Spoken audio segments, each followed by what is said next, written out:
A vida e morte de Bartolomeu, discípulo de Cristo, anos 70 de nossa era. Bartolomeu, como os demais apóstolos, era galileu e também, segundo alguns, pescador. Outros, no entanto, acreditam que ele era de sangue real e sobrinho do rei da Síria. As Sagradas Escrituras falam pouco sobre este apóstolo, apenas relatando como foi chamado para pregar o evangelho na Judéia e na Galileia, as ovelhas perdidas da casa de Israel. Depois da ressurreição de Cristo, ele foi confirmado em seu apostolado, e como os demais neste ministério, recebeu também o dom do Espírito Santo. Depois que os apóstolos se dispersaram, Bartolomeu primeiro exerceu seu ministério em Licaônia, depois na Síria e na Ásia, e finalmente na Índia. Foi aqui que Pantenos, um professor de Alexandre, um século depois, encontrou o Evangelho segundo Mateus, que André utilizara para evangelizar os indianos em sua língua nativa. E no fim, este apóstolo levou o evangelho à Grande Armênia, para Alabânia ou Albanópolis, a capital no tempo do reino de Poleno, Panlemônio. Foi aqui que converteu o irmão do rei Astiages, junto com sua esposa, 2 filhos e uma filha. Foi neste mesmo país que ele conseguiu iluminar com o conhecimento de Jesus Cristo 12 cidades onde se adorava o diabo na pessoa do ídolo Astarote. Acontece que os sacerdotes de Astarote, muito irados, reclamaram ao rei Astiages. Este fez com que o santo apóstolo fosse preso e levado à sua presença.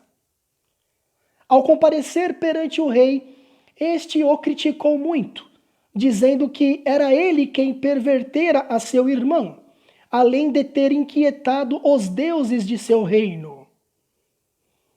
Ameaçou o apóstolo com a morte, caso não desistisse de pregar a Jesus e passasse a sacrificar para seus ídolos.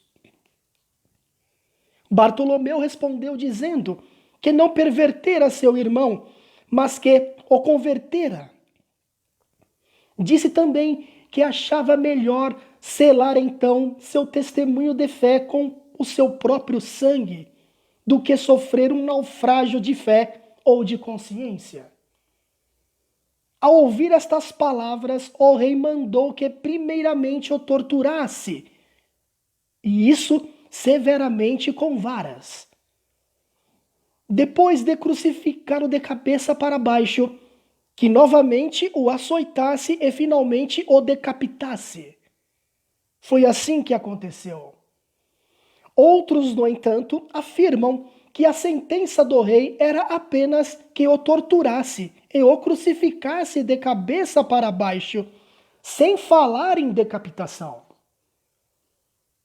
Pelo que entendemos, depois de crucificado e açoitado, continuou exortando o povo. E para evitar que continuasse falando, o degolaram.